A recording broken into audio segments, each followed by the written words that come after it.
Fox News was initially riding high after Donald Trump announced that a Fox News host would become his Secretary of Defense. But then Trump announced that Matt Gaetz would become his Attorney General, and that high quickly fell. And there are multiple clips of Fox News hosts visibly struggling on air to wrap their brains around this wildly controversial and unqualified candidate to be the Chief Law Enforcement Officer of the United States. But before we unpack all that, if you end up liking this video and you want to support the channel, please be sure to hit the like, subscribe, and alert bells before you go.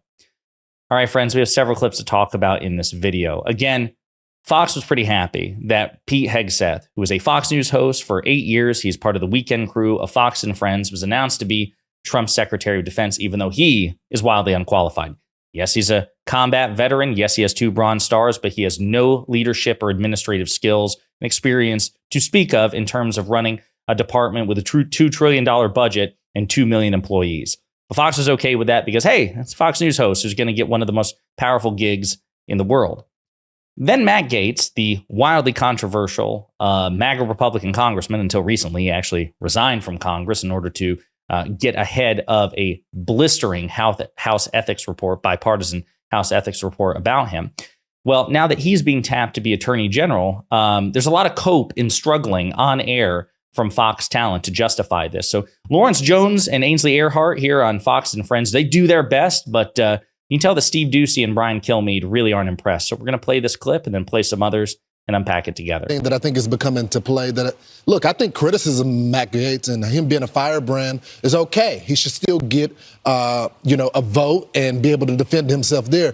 I do not think it's fair to bring up what's happening in this ethics investigation when the Department of Justice dismissed charge. So if our chief law enforcement agency said there's not enough information to pursue a case, why are we turning it over to Congress in some investigation? Yeah, I mean, So Lawrence Jones is talking about that House Ethics Committee. It's a bipartisan committee currently led by Republicans. They've been investigating Matt Gaetz for 3 years. And he's saying, well, listen, if the Justice Department, didn't bring criminal charges against Matt Gaetz, then whatever is in this, bipartisan Republican-led ethics committee shouldn't be, something that gets brought up during the confirmation hearing.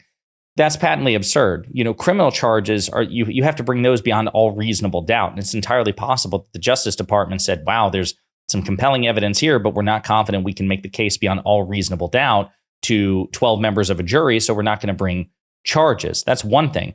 But finding out whether or not there is, compelling evidence, perhaps not beyond all reasonable doubt, but compelling evidence that the potential chief law enforcement officer of the United States engaged in sexual misconduct and illicit drug use, among other things, that's probably really important. And again, one of the things you should ask yourself is, if the shoe was on the other foot, if this had been Merrick Garland, if this were back in 2021, and President Biden had announced Merrick Garland to be his attorney general, and we found out that Garland was under investigation by a non-prosecutorial body, a congressional body, a legislative body for ethics violations. Do you think Lawrence Jones would be saying, it doesn't matter, don't bring it up? Hell no. This is just to, facilitate Matt Gaetz's transition into the attorney general's office. And again, as you watch this clip, note Steve Doocy and Brian Kilmeade because they're not impressed. I agree with that. If they were able, and especially under a Democrat, Correct. under Joe Biden, and they and they said not enough. Right, and with no him, criminal charges. Exactly, no criminal charges. And when he resigned from the House immediately, then the investigation goes away in the ethics committee. Right, but the report has been written apparently, and Washington D.C. leaks like a sieve. And you can bet $1 to donuts if he undergoes the confirmation hearing process as is standard. Well, I think somebody is going to read verbatim from whatever it says. I think Trump also wanted to pick someone who's been through investigations too. And what Matt Gaetz feels is unfair. He was unfairly treated. So I think that they can relate on that. And to your point. What a stupid argument. Well, maybe Donald Trump, who's been investigated, really wanted an attorney general who was also investigated. That's your determinative criterion for who should be the chief law enforcement officer of the country, whether or not they themselves were subject of investigations or criminal investigations. That is patently absurd. And again, this is how you know she's stammering through it. She's trying desperately to clutch to something to justify Donald Trump's very stupid decision. if the shoe were on the other foot, would Ainsley Earhart ever accept that explanation from a Democrat? Well, the Democrats really want people who have experience being on the other side of a criminal investigation. That's what we think, really makes for a good law enforcement officer. No, she'd be apoplectic. But again, because it's Gaetz and because it's Trump, she's desperate for something. Ainsley, I don't think they do themselves any favor. If you don't like Matt Gaetz, right, and you're planning on leaking this report, this is not going to help your case because it almost emboldens that side of the party that says, why are they coming after him if there was no criminal charges? So why would you go out there and leak information when there was not enough evidence to go to a trial? Well, but we should point out, we don't know what is in the House Ethics report. Only they know saying right now. Whatever is in it, it should not be leaked if there was not enough evidence to go to a trial. We shouldn't be leaking information to target political opponents, whether it is in favor of him or against him. But it was going to come out if he stayed in the House. Within a week. Yeah, it was within a week. So we know this. The Wall Street Journal said bad choice. Senator Joni Ernst says he's got a lot of work to do. Senator Lisa Murkowski says not a serious candidate. So we'll see. This is going to be Senator Thune. And how hard is Senator Thune going to work? This is going to be the toughest nomination to get through out of all the picks so far. Absolutely. Well, I think we can all agree he has good hair. He has a lot of good hair. And he was solely responsible for blowing up the House last year. Yes. And he had no plan to do the next day. He just had a personal vendetta against Kevin McCarthy. So that was pretty evident. So, as you can see, Steve Doocy and Brian Kilmeade in particular, they're not buying what Ainsley Earhart and Lawrence Jones were selling. Brian Kilmeade's displeasure was further on display when he interviewed fellow Fox News host and former Republican Congressman Trey Gowdy, who's also not a fan of Matt Gaetz. Senator Joni Ernst says he's got a lot of work. He's got his work cut out for him. Lisa Murkowski says not a serious candidate. What kind of headwinds is Matt Gaetz looking at? Well, less now that he resigned from the House. They were getting ready to drop a scathing report on him. House Ethics Committee had been investigating him for a long time for a lot of things. But I'm sure these senators are going to give him a chance. They're going to want to read that ethics report. They're going to want to read the investigative file that the FBI and DOJ accumulated on him when he was under investigation for sexual-related crimes. So they're going to want to know all of that. I give the president tremendous credit. John Ratcliffe, Mike Waltz, others, absolute A-plus picks. The more you get to know Pete Hegseth and Tulsi Gabbard, the more you're going to like her. The more you get to know Matt Gaetz, the less you're going to like him. I'm going to be really surprised if he can get confirmed. Right. And so would I, especially after how we blew up Kevin McCarthy. I had no plan B. So that's the recurring criticism of Brian Kilmeade in particular, this idea that, Matt Gaetz, because of a personal vendetta against Kevin McCarthy, reportedly, Kevin McCarthy says it's because McCarthy, when he became speaker, wouldn't kill the ethics committee, the Republican-led bipartisan, outstanding, in that it had been in process for 2 years, ethics investigation into Gaetz. As a consequence, Gaetz targeted McCarthy for retribution and used the fallout from the debt ceiling negotiations that McCarthy had with President Biden to invoke the motion to vacate, and then 8 other Republicans co-signed it, including Nancy Mace. McCarthy was kicked out of his job, made history as the first Republican speaker to be removed by his own party, and one of a speaker with one of the shortest tenures in American history. That grudge still persists. And Brian Kilmeade is right. I enjoyed it because I'm a liberal Democrat, right? So I love to see dysfunction and chaos from the Republican Party, because a unified Republican Party is much more dangerous, much more likely to execute a disastrous agenda for the American people. But it did cause chaos in the Republican Party. And if you want the Republican Party to succeed, which Brian Kilmeade does, then you would look at Matt Gaetz as an unhelpful disruptor. So I understand that vendetta. But it's not just Trey Gowdy, and it's not just Steve Doocy, it's not just Brian Kilmeade, it's also Byron York, who fancies himself as this principled conservative when he often violates his principles for the sake of political expedience. He is also not happy about the selection of Matt Gaetz, and this is what he had to say on Fox. There are, to her point, very few people in Washington, Byron, who are going to take on the task of real DOJ reform in the specific way that the president-elect wants it. Yeah, well, what the senator said can be true, and Matt Gaetz can still be a terrible pick. And I do think it was a terrible pick. And we don't know the status of the House Ethics Committee investigation into alleged misconduct. We do know the Justice Department investigated and didn't charge him with anything. But the thing we really know for a fact is that Matt Gaetz played a hugely aggressive role in nearly destroying the Republican Party in the House of Representatives, and based mostly on a personal vendetta against Kevin McCarthy, who was then the Speaker of the House. And I mean, he's very lucky that the House has no role in confirmations. Because, as Guy said, he's got enemies all over the place. And the reason he has those enemies was that the things he did were so damaging for no good reason.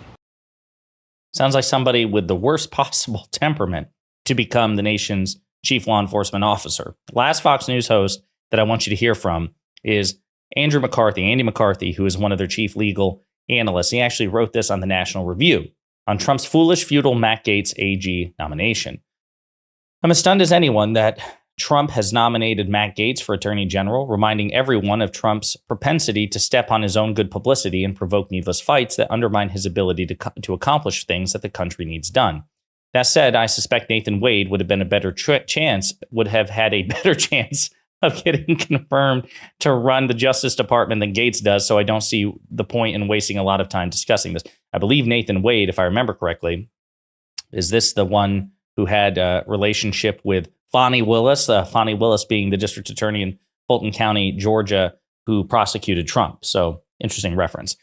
I'm not going to dwell further on the sex trafficking investigation in which Gaetz was implicated but never charged. I wrote about it at the time. The feds couldn't make the case, and he's presumed innocent. As Luther related early this year, it's been reported that Gaetz's ridiculous, solipsistic move to oust House Speaker Kevin McCarthy was payback for the latter's role in an ongoing ethics probe of Gaetz. The congressman has denied any wrongdoing. Nothing has been established, so I'm not going to repeat mere allegations at this point. I imagine we're going to hear a lot more about them in the coming weeks and better informed about whether there's fire under the smoke. In that regard, the president-elect has done his eccentric protege no favors. I also don't see much use in going down the rabbit hole of whether, as the rabidly anti-Trump, highly irregular House January 6 committee claimed, Gaetz was among a group of GOP Congress critters who broached the subject of a pardon following the January 6 Capitol riot. I thought it was underhanded of the committee to imply that people were guilty of crimes, potentially including crimes of violence, based on speculation about pardons, particularly when Trump didn't grant such pardons. A pardon is not necessarily an admission of guilt, something to bear in mind in an era of lawfare. Now, I'm confused by that because my understanding is it is literally a legal tenet that if you are offered a pardon and you accept, by definition, you are accepting your guilt. You can't be pardoned for a crime that you did not commit. If a presidential pardon is offered, then by definition, you are guilty of something. I am almost certain that that is a fact of legal matter here in the United States. When politicized actors weaponize investigative processes against our adversaries, mainly for the purpose of humiliating and bankrupting them.